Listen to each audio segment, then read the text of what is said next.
Good morning, everybody. Welcome to What Kate Made. Today we are going to carry on with our winter decor series. If you remember last time, beginning of January, we made various different candle holders and lighting. I'm going to show you something first. One thing we did make last time was the vase from a sweater. Oh, let me turn it the right way because everything's backwards in the camera. And I just wanted to show you that what I've done with mine. I use mine as the vase instead of a candle holder because it's quite a thick sweater. But I've made these lovely little pom-pom sticks. They're just basically a small pom-pom and stuck to a bamboo skewer. And I think they just make it a really nice display in that vase that I made last time. So today we're going to talk about pom-poms. I'm going to show you first of all how to make the perfect pom-pom. I've been obsessing with pom-poms in the last couple of weeks. I've searched the internet for all the best tips and tricks on how to get your pom-poms perfect.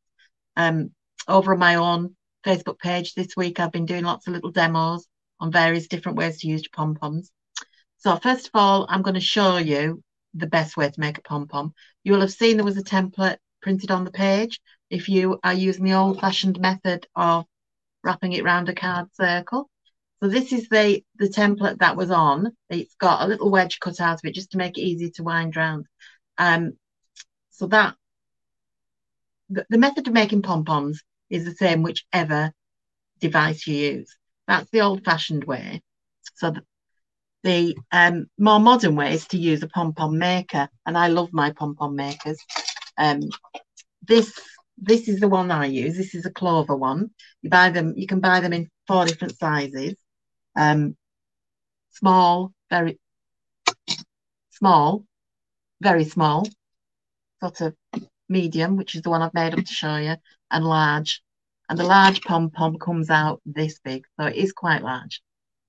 So those are the clover ones that I use, and they work by opening up and you wind round one side and then you wind round the other.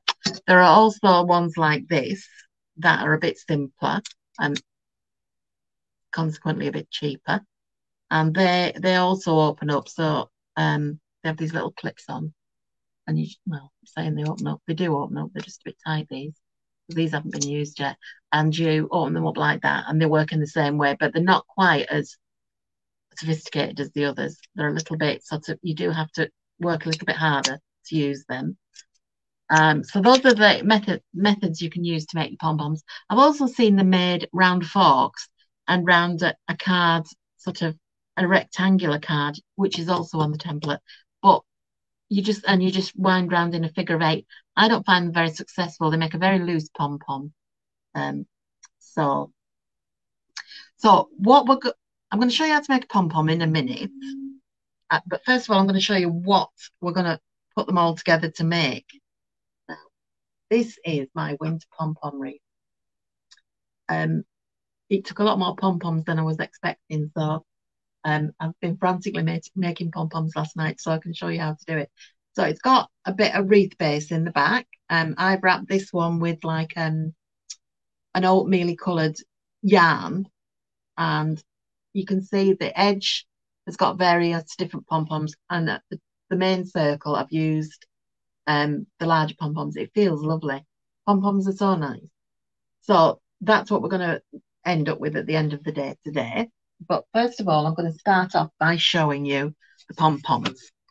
So tip number 1 is use more than one strand. If you use several strands together, obviously it winds on a lot quicker. Now I've used 3 strands on this one. You can just see the very end there. And you can wind them on a lot quicker, and you get a much thicker finish. So that was tip number 1. Tip number 2, very, very sharp scissors with a point, if possible, because they make it easier to cut. So I've wound this one on, so you're not watching me wind on. And the other thing I need before I start is a length of, the dark brown, but I can't find it now. You need a length of yarn to tie it with. So you can start cutting straight away. Now, the way I do it This is going to be a little bit awkward, I think. I will turn the camera down later, but I cut through, not all, I don't try and cut all the way through. There's lots and lots of layers, so I cut it sort of through the top bit first, and you can see now it's puffing out. So I cut through the top layer and then cut through the next layer. It's really important that you cut through everything because you will not be able to tie it properly if you don't cut through all the layers. Actually, I think I need to turn the camera down because this is a bit awkward. I've got a bit of a sore shoulder and it makes it awkward to holding this up. So let me just bear with me and I shall point the camera down.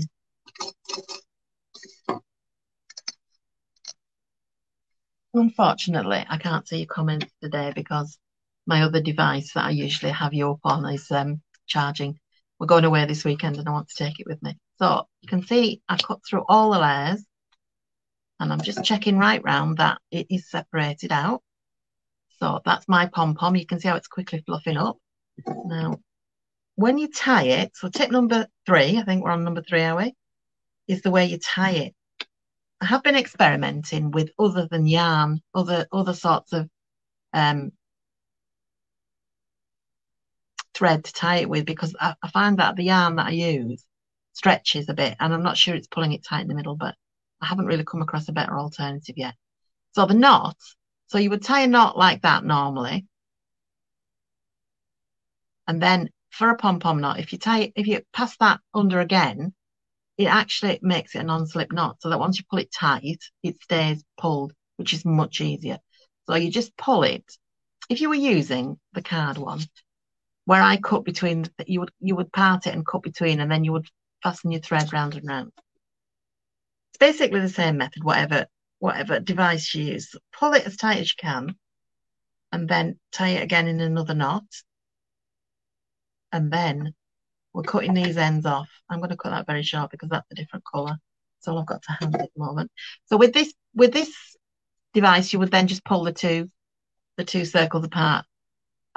With this one, you open up the two sides like that, and it just pops apart. And then you can see how it fits together. Then it has that spine in the middle.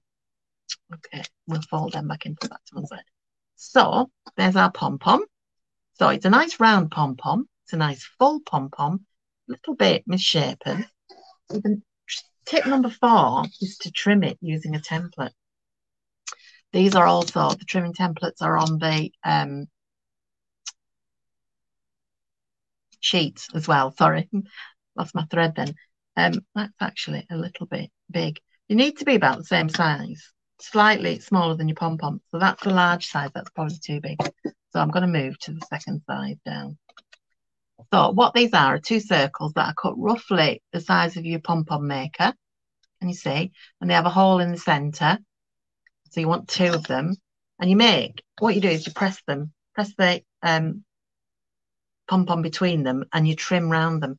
But I found a little trick I found that makes it easier is to use, this is like half a bamboo skewer and it's got a pointed end. So you thread it through, you find your pom-pom, you sort of flatten it and find the middle, put your skewer right through the middle, then put your other on the top and then you squeeze them together. It reminds me of an ice cream sandwich. If you remember, or you probably can still get them. Ice cream sandwiches that were like 2 biscuits with ice cream in between. And you squeeze them and you squeeze really hard. The edges come out and then you trim it. Now this might seem a bit wasteful after you've put all that yarn on, but what this does is give you a tighter, fluffier pom-pom. And you're cutting all the long ends off, so it's nice and neat all the way around. I'm using these bigger scissors because I find that the small ones don't quite. You can sort of like guide. It's easy to guide the bigger ones. They're not quite as sharp as the small ones, but they do the job. So you can see you get a lot of fluff as well, which my house is covered in fluff at the moment. In fact, my husband just told me before I came on air that I needed to hoover the carpet in here. I don't know whether you noticed, but I'm not in my usual place because I have now got a brand new dedicated workshop that is purely for me doing my workshops, and it's ace. I love it. I've got a little area for a little seating area, for crochet classes, you really need to be sitting down to crochet, sitting comfortably. So you can see what I'm doing now is just going the other, with my blades in the other direction to just trim it flat. I'll get rid of this fluff. Okay. So already, when I take this out, you can see what a difference that's made to my pom-pom. Just fluff them up. But we need to do it in the other direction as well. And I can't remember now because I fluffed it which direction. For now, because we want to move on to the wreath, I'm just going to trim these with my scissors.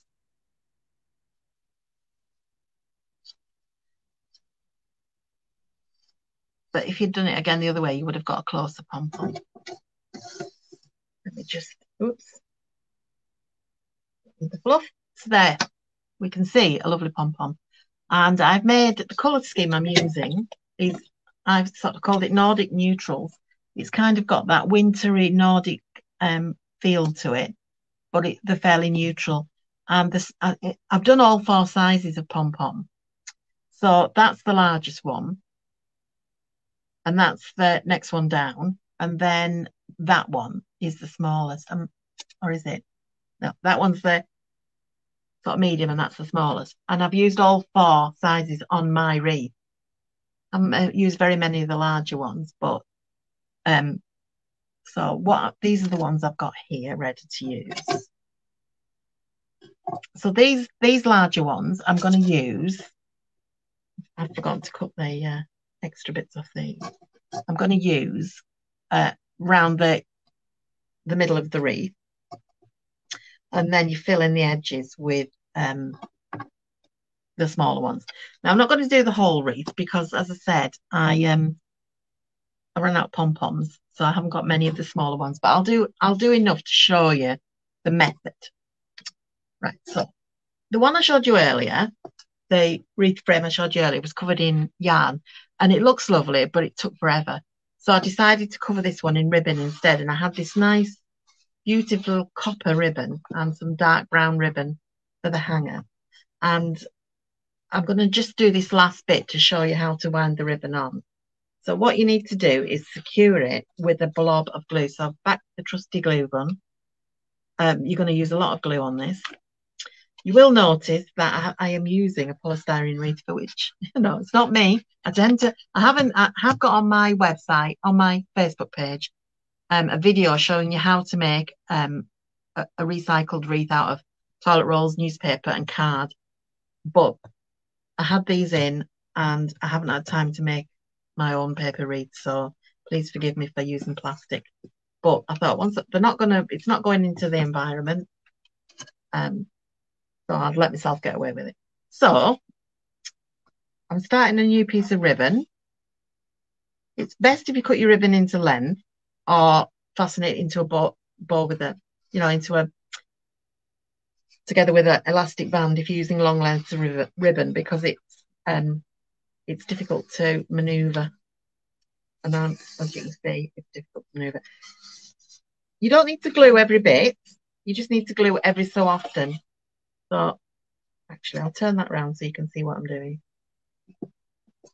So what I'm doing is just overlapping it.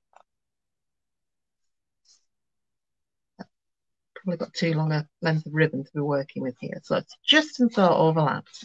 Might put a bit of glue under there as I go.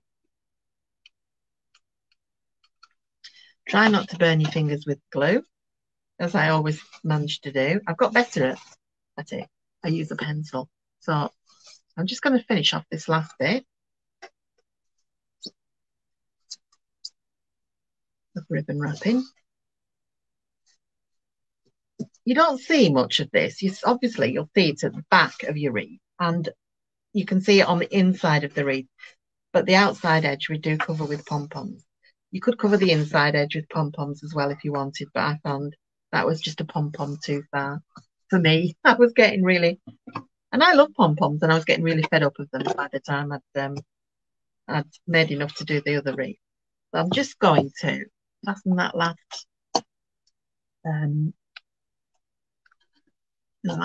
end of the ribbon with the glue. Just kind of shifted that up so I've got a bit of a gap there. So that's my wreath frame covered with ribbon.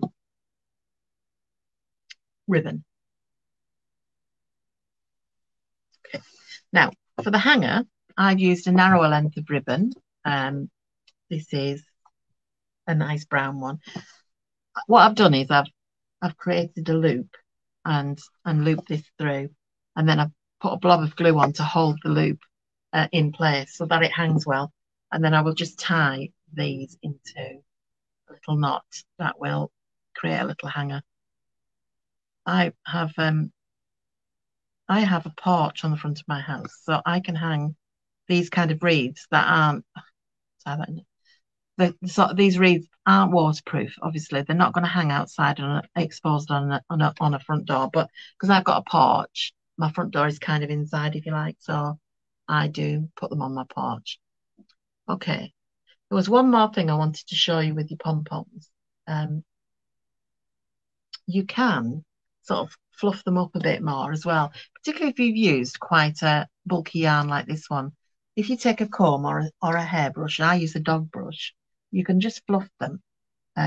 This one has been fluffed up. You just comb the very ends of the yarn, and it gives you that lovely fluffy appearance. So there's another one there. So you can see they're sort of more fluffy than that one, for instance. Okay, so to assemble your wreath, you're going to put your bigger pom-poms in a circle round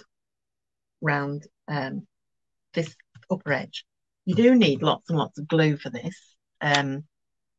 Because the way we stick them on with glue, but because they're kind of not a hard surface, you do have to kind of put a big blob of glue, and I tend to glue the wreath rather than glue the pom-pom. So just arrange them first of all. Oops, if you can get them to sit in a colour scheme, in the colour scheme you want, so that you know roughly where they're going to go. I have an awful tendency to want to make things symmetrical, and that's not good. You don't have to do that. So you obviously don't want two colours the same together. So I'm going to move that one, put the white one in. Oops, let's tie this pink thread. Probably all I had at the time. I've got a grey one as well, so I might pop the grey one there. Oops. And this will give you an idea of how many pom-poms you need to make. So what else have I got? Put that one there, that one there, that one there. So the 7 pom-poms around there. Some of the big ones, the larger ones, and some of the intermediate ones. I might change that one. Anyway, so you get the idea. So then you need 7 pom-poms, and we're going to space them evenly around the wreath.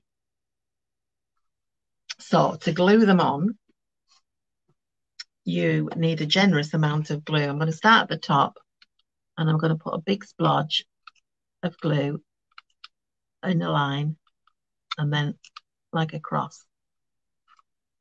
Okay, and then you take your pom-pom, flatten it slightly there, and then press it very firmly. Ow, glued myself onto you. So there we go.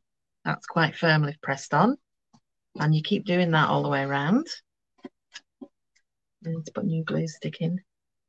So your next one, if you just work out, you want them to be touching, but not too close together.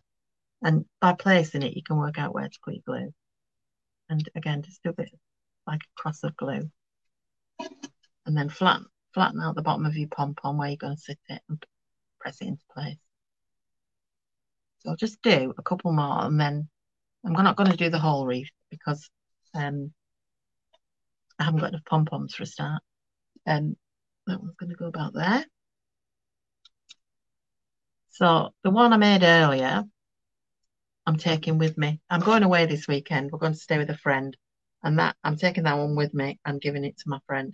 Normally, my mum gets all of my demos, but last time I said, "Do you want the winter one?" She went, "I don't need another one," so she's not getting one. So I'll just put one more on. I'll put grey one on, and then I'll show you how we fill in the side. That's going to go there. So this one we're doing here, half finished, is going to be mine. I will finish it when I get back from my weekend. A bit more trim, and I don't need to trim that one because I made that one small. Let's put that on there. Okay, so give them a little bit of a fluff up. So you get the idea of going round and round and placing them round. Okay, so I want to show you now how we do the side. I only have a few small pom-poms, so it's going to be a very brief description of how to do it. So you need sorry, these haven't been trimmed because I made them this morning. Right. So the idea is that you use your pom-pom, your I suppose this is the small one, not the extra small one. And you put one in between each of your larger pom-poms like that. So I'll do that. Glue on there. Again, do a cross of glue so you're getting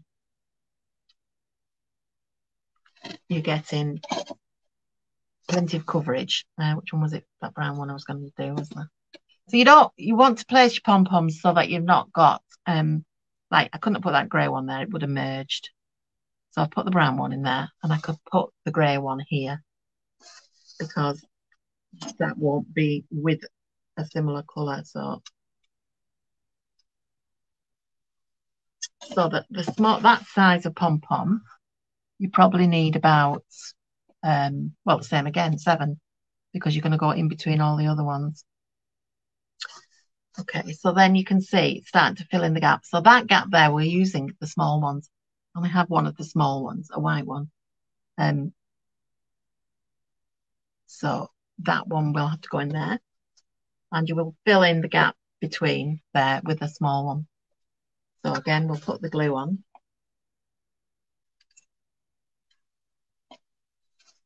And press the pom-pom in.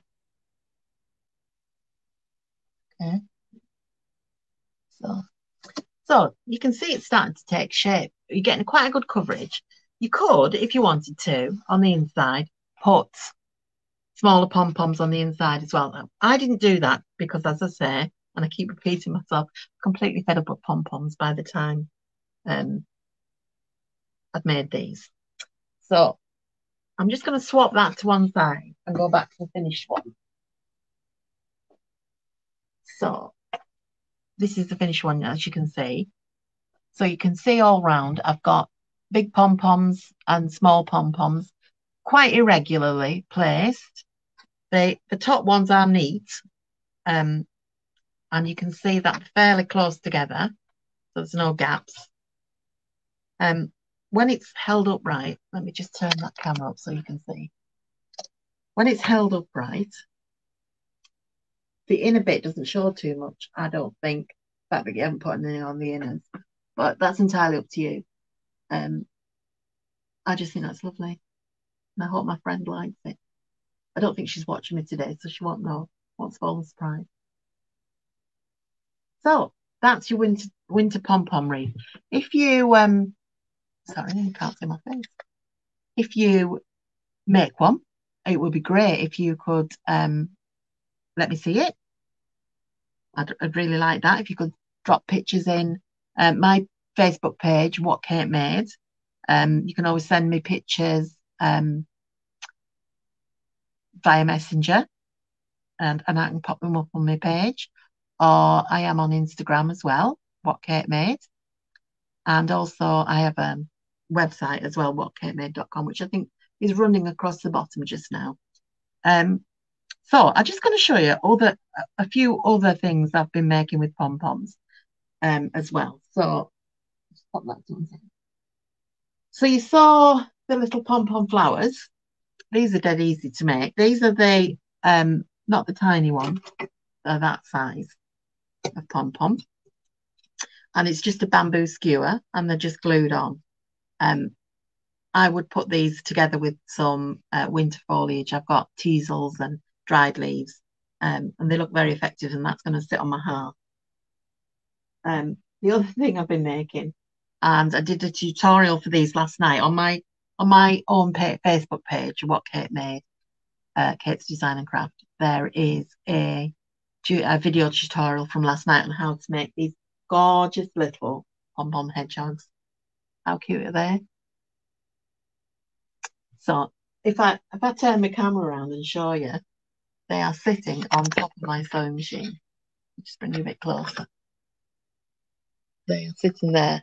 Oops, can you see? No, it's gone very dark. Can't see there.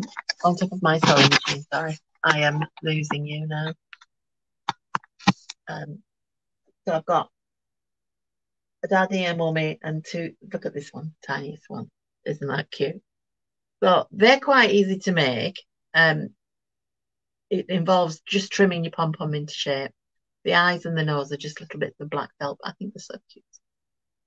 So we did them last night. The other thing we've done this week is make a heart-shaped pom-pom. Again, it's the way it's trimmed to get the shape. And again, I did a tutorial on this. So that's on my page as well. These will be nice for Valentine's. I think I'm doing a Valentine's session for VVH. So I will do them in it. And the final one, if I can find it, was a flower pom-pom.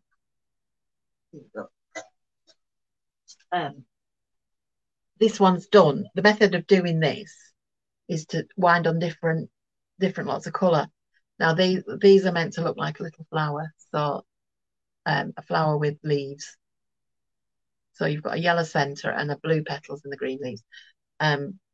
That's very effective. And again, it's just the way you wind the wool on. It's basically just around pom-pom, but it's the way that you wind the different colours on and where you wind them on that makes the flower shape. So I've also got a tutorial for that on my Facebook page. Well, it seems to have been a bit of a short session today. I seem to have spent hours and hours making pom-poms, and then I've only been on for half an hour. But I'm sure you'll agree with me that this is an absolutely stunning winter decoration. It would look lovely hanging in your living room, or if, like me, you've got a weatherproof door, you can hang it on your door. I'm sure my friend who's having it as a gift will find somewhere to hang it nicely. Door wreaths seem to have become a bit of a thing now, and they're very cheerful in this wintry time. It's actually quite a nice day here today, but this week has been very dark, very grey, and very wet. So it has been nice to have a little bit of cheer. And I've had all the candle holders that I showed you last session. They're all on the hearth, and I've had candles lit in them, and it's been lovely. So I'm gonna sign off now and go and pack my case ready to go away. If you do a wreath, I'd love to see pictures of them. You can send them to me on Messenger. If you just search for either Kate Nisbet or What Kate Made, you'll find it come up on Messenger. And I'll try and post some of them on my page. I love to see what people do with the ideas. When I do face-to-face workshops here in the workroom, the interpretation everybody puts on the ideas themselves always fascinates me. Right, so thank you for coming. I hope you enjoyed the demo. Leave me a comment if you've been watching. I'm going to watch back and read all your comments and try and reply to you all. I love to get people's feedback. Let me know what they think and whether they're going to try something. So I'm just going to say goodbye. Have a nice weekend. I think I'm on again in February for Valentine's Day, so the week before February. So have a good weekend, and I shall see you in February. Bye, everybody.